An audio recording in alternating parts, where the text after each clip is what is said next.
Welcome to this explainer. Today, we're going to decode the fascinating history, the radical societal laws, and the profound spiritual legacy left behind in a truly dramatic ancient manuscript. We're talking about the Book of Deuteronomy. It's the fifth and final book of the Torah, the absolute climax of Moses' writings, and it captures this pivotal do-or-die moment in history. Think about it. You've got a legendary leader giving his final urgent address to a brand new generation standing right on the edge of an entirely new era.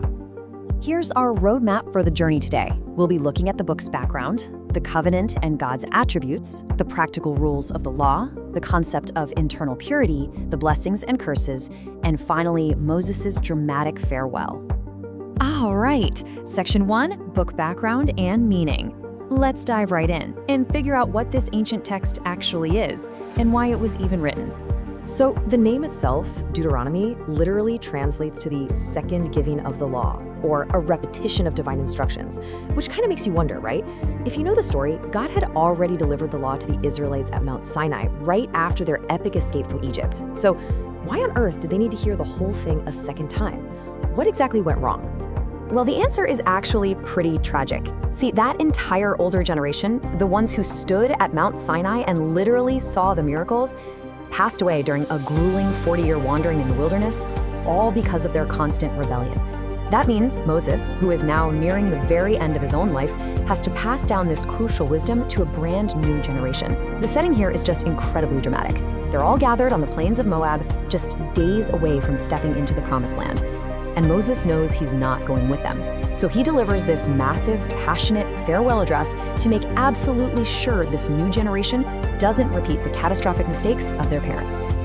Moving on to Section 2, Covenant and God's Attributes.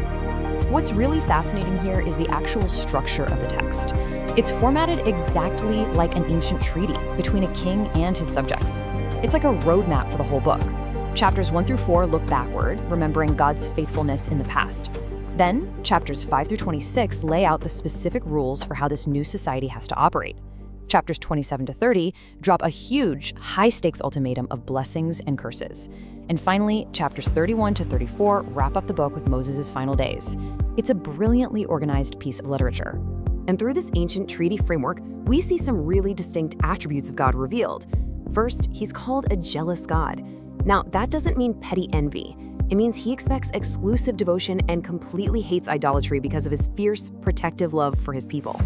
He's also presented as a defender, commanding justice for the most vulnerable, the orphans, the widows, the strangers. And maybe the most surprising fact? This isn't framed as a cold legal contract, it's a love agreement. Moses is so earnest about this love-based covenant that he literally calls on heaven and earth to act as eternal witnesses. Okay, Section 3, the law, practical rules. You know, these laws weren't just abstract spiritual ideas floating in the clouds. They were highly practical rules for building a functioning society. I mean, we're talking radical social justice for the ancient world here. Every seventh year, all debts were completely forgiven to protect people from generational poverty. And their warfare rules? Get this, if you were newly married or just built a house, you were completely exempt from the military draft for a whole year. Talk about prioritizing work-life balance.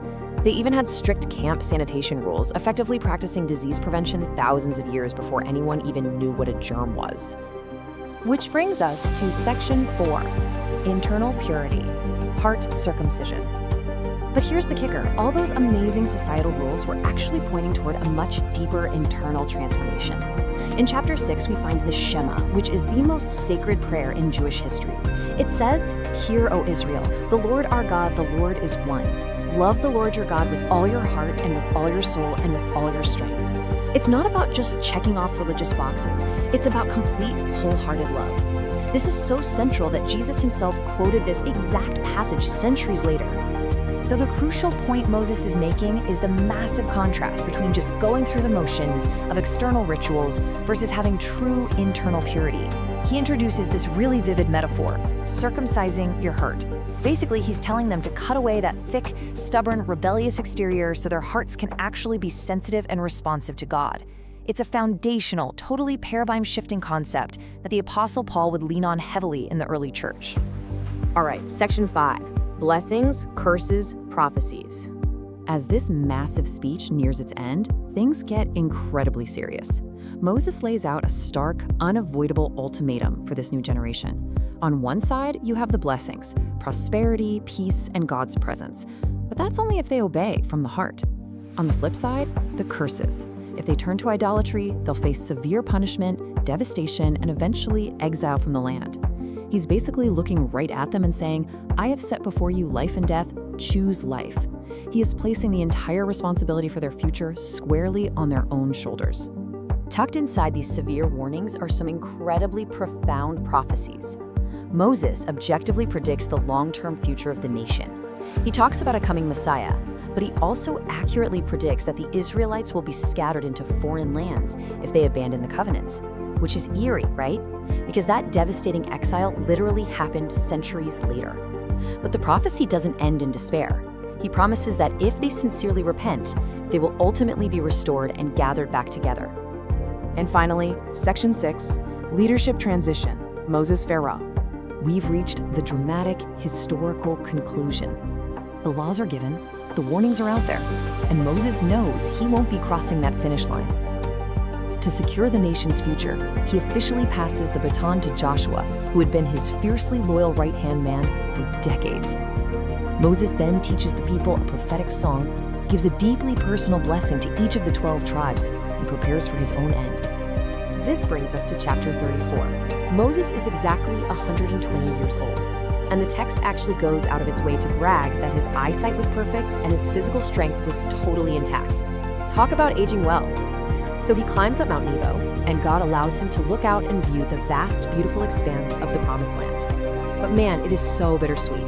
He's staring at the very land he had marched toward for 40 grueling years, but he will never step foot in it. Moses dies right there on the mountain, and in a beautifully poetic ending, the text says that God himself buried Moses in an unmarked grave that no one knows about to this very day.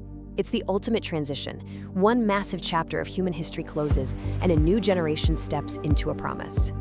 As we wrap up this explainer, seeing all these intricate laws, the call for internal purity, and this legendary farewell, it really leaves us to ponder.